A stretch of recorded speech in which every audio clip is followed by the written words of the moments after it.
That's a fish on straight away. Oh, and that is a good barbel to start with, first cast. That is a good barbel.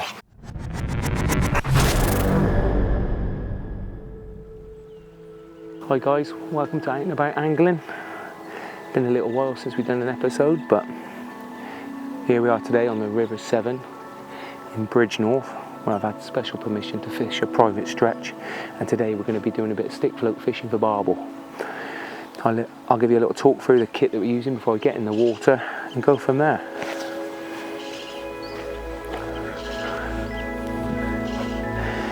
I got here about half an hour ago, and I fed the spot with half a tub of hemp and finely chopped meat, just running through the swim that we're going to be fishing. I've just let it rest whilst I've been setting up, but I'm at the point where I'm ready to go in now.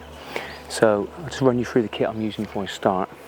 I'm using a 14-foot, it's a power float rod really. This was by Cadence, but there are lots of different ones. 14-foot, it's called a match 3, but it's a powerful rod that's suitable for lines between about, I think it's about 6 and 10 pounds, something like that, to balance it. And with this I've got a 4,000 reel loaded with 7 pound main line, and well, that's the main line there, and I've broken that down to a hook link, which is £5. So when I'm float fishing like this, I always break it down, one of these fancy little Drennan swivel clips, so that if you do get into a snag or get broken up, you only lose the hook link rather than the whole setup. I've gone over depth here, a couple of large shot on the bottom, gone with a great big, this is a Cora Maven float, great big float. We're not looking for fine little indications like you would with like roach fishing or dace or anything like that. We're going to be looking for big clear bites from the barbel or chub, and that's where we're at. So just going to check the clutch is set just right, and I am ready to go in. Let's go have a go.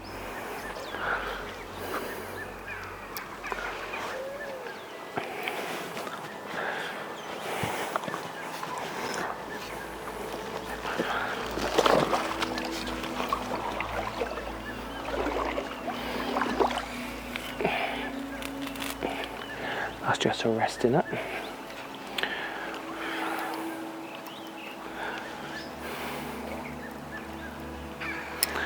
Just before I go in, I'm just going to catty a little bit more bait in.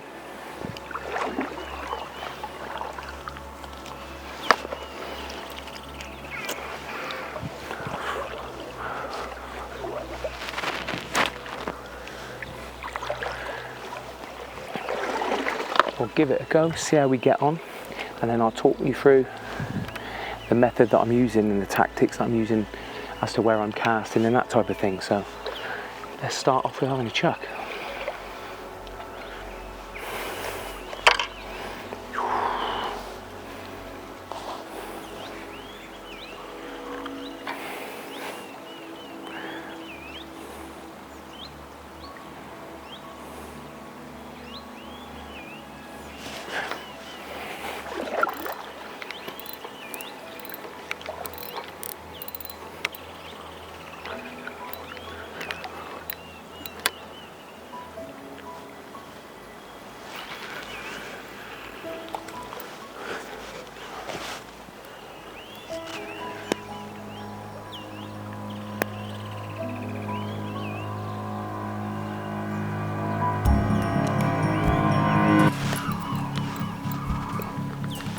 And I think we're in. Here we go. First chuck. Just watch that float.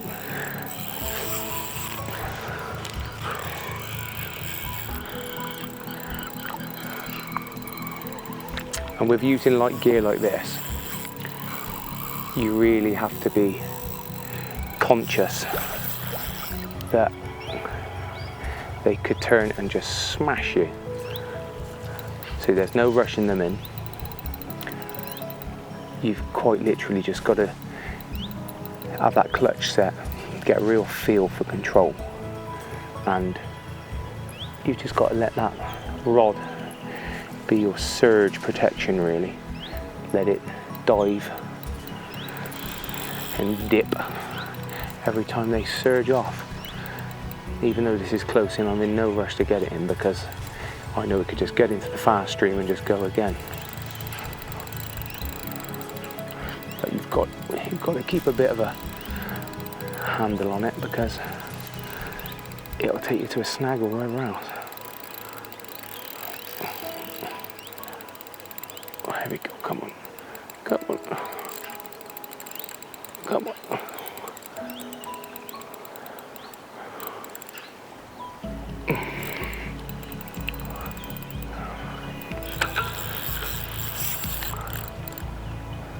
Come. Don't want to pull it too hard because I've only got a £5 bottom line on, and when you consider that when I normally fish a barbel, I've got a £12 main line on and probably a £10 hook link, something like that. So you need a lot more control.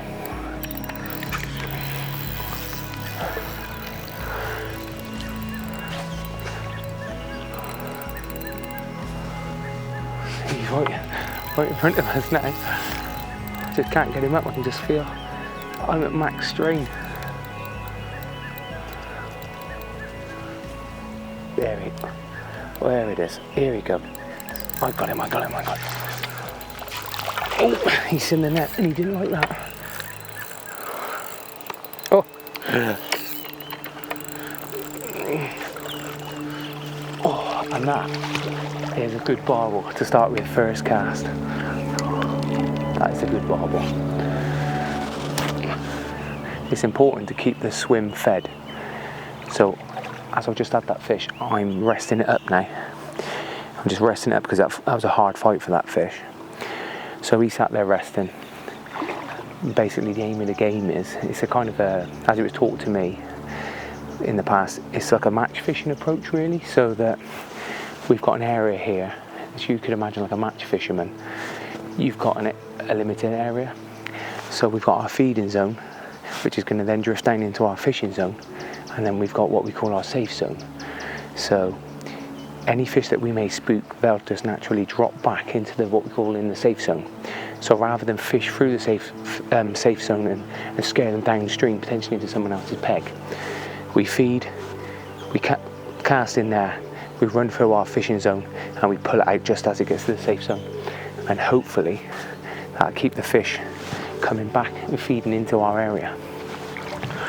So the other thing to do is just keep topping up that feed, because the more occupied they are with the bait, the more chance we got of catching another. I am using a £5 bottom line, but I have got a size 6 Drennan specimen hook on. I'm just using cubes of meat. It's as simple as that. I think I might be a bit shallow there, but I'm going to cast it out and give it a look.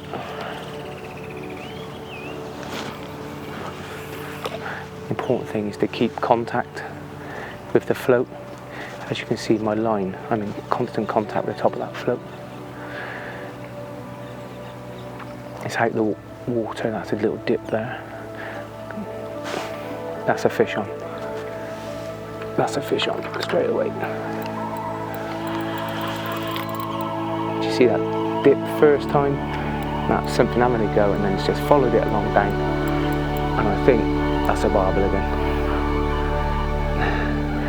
Hearing that line singing is kind of the clue, isn't it?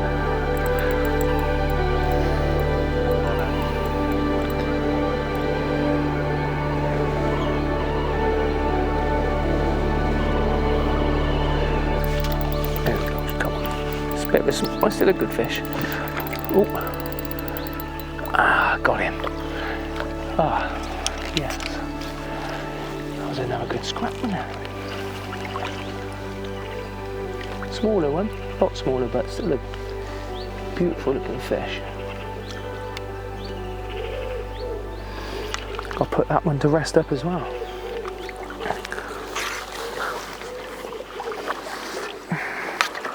Oh, let's see if I can unhook it.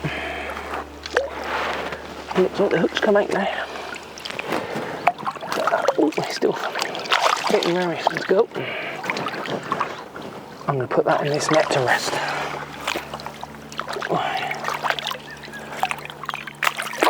There he is. Need to rest up. Warm day today. He'll need his time to recover. So just had that fish in. That's 2 casts and 2 barbel. And as you can see, it's quite a fight when you're fishing with light gear on the float. So if it's tiring for me, you can be sure that it's tiring for them. So as I've just unhooked, I've put it in the net to rest. And that's 2 fish rested in the net because that's 2 casts, 2 fish. So the first thing I'm going to do now is just top up the swim. Just keep topping the swim up. A mixture of, as you can see here, a beautiful bait mix here of finely chopped meat and hemp and bigger cubes that I'm using on the hook. But this is a great way of just keeping the fish mooching about, not distracted when you're pulling their mates in. I haven't got to rush to get back in straight away because I think it's good to just let it rest for a moment. And any fish that have been spooked, they'll just gradually move back in on the bait.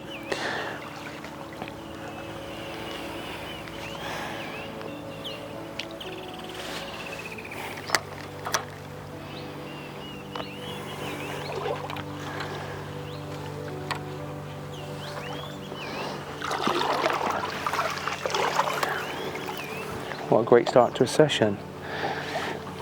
Sort of session that dreams are made of, isn't it? 2 casts, 2 barbel on the float. Big size 6 hook. Nice and simple. No fancy edges cut off. This is just hooked straight on a big size 6. Just hooked on. There we go. That's just nice and simple like that. And that's just a nice little link. Perfect.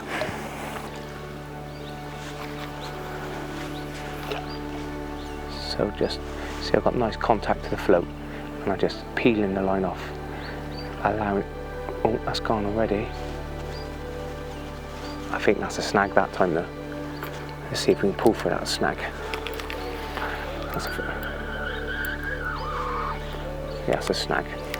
So I've got to be aware of that snag there. Now I was a little bit further out with that cast, and the good thing about fishing on the stick float is it's kind of like the best way of mapping out the bottom. You know, you're just kind of allowing that to trickle along, and it'll be nice smooth patches. You might drop off, dip off and then come back up, and that's because you found a little pocket, a little deep spot, or it'll drag because you'll catch it like there. I've hooked on a snag, probably some weed or a bit of an old branch or something, and after multiple casts you just start to paint a picture in your head of what it looks like under there, where you know to ignore the little knocks and the little dips, and where you're likely to get bites and where it's, you know, shallower because it quickly whizzes along them. So yeah, it's a great way of mapping out the water. And even if you're barbel fishing, say on the tip, if you can use this as a way of figuring out what it looks like, so when you do fish on the tip, you know where there's deeper pockets and where there's weed and where to avoid. So I advise anybody give it a go because it really does improve your fishing. Not deep enough there. There we go. Nice and simple.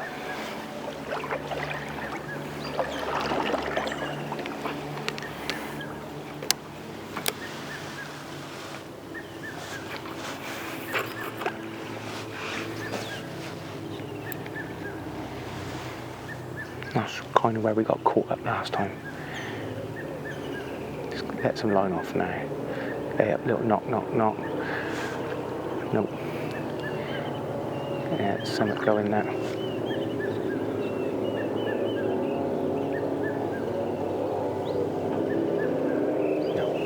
I'm going to pull that back because it's kind of hit my safe zone there. Not doubting I would catch fish if I carried on letting it run through, but I'd certainly spook anything further downstream. Yeah, that's a fish. Clip the bail arm over. I think we're in again. Oh, yeah. That bashing away. You can hear that reel going, can't you? And the line. I don't want to tighten it up too much, but I kind of use fish. Oh! That pumped the power on then, and that's just bust me, I reckon. that's just there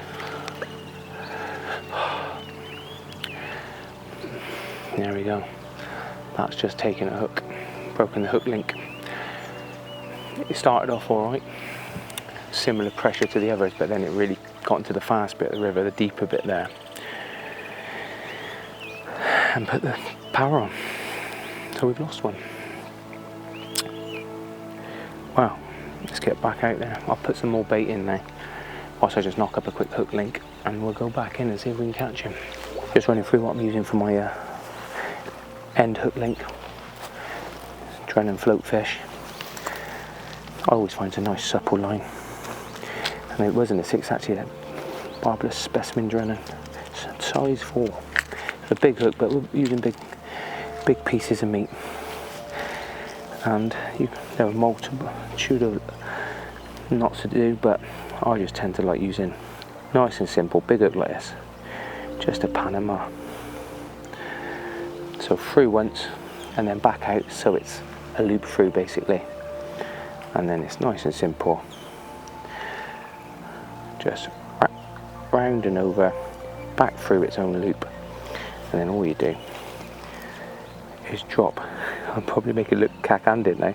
I drop it back through its own loop and then moisten it and make sure that it's not caught on the bent eye of the hook, and tighten down. And that is all it needs to be. Pressure tested, and trim the tail off. My little pile of offcuts here. Always keep your waist to one side so you take it home with you. It's going to be about that long. That's all we're going to need.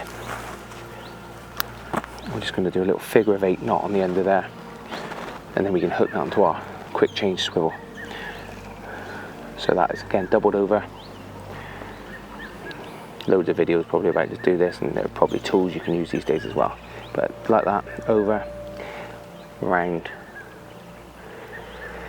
and grip it. My big finger's probably making it look gack-handed again, as they are actually. Trying to do it with a small tag end here. Do it again.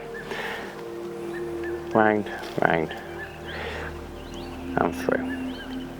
And it's called a figure of 8 because when you go to pull it tight, it looks like a figure of 8. Moisten. Pink through, and I'll just give it a little test like that. And again, tag end off. And that is me ready to go back in. So, quick change swivel. The beauty of these.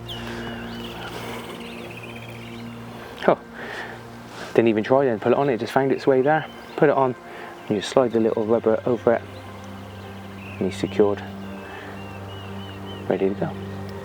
Sort that shot out, there we go, going back in.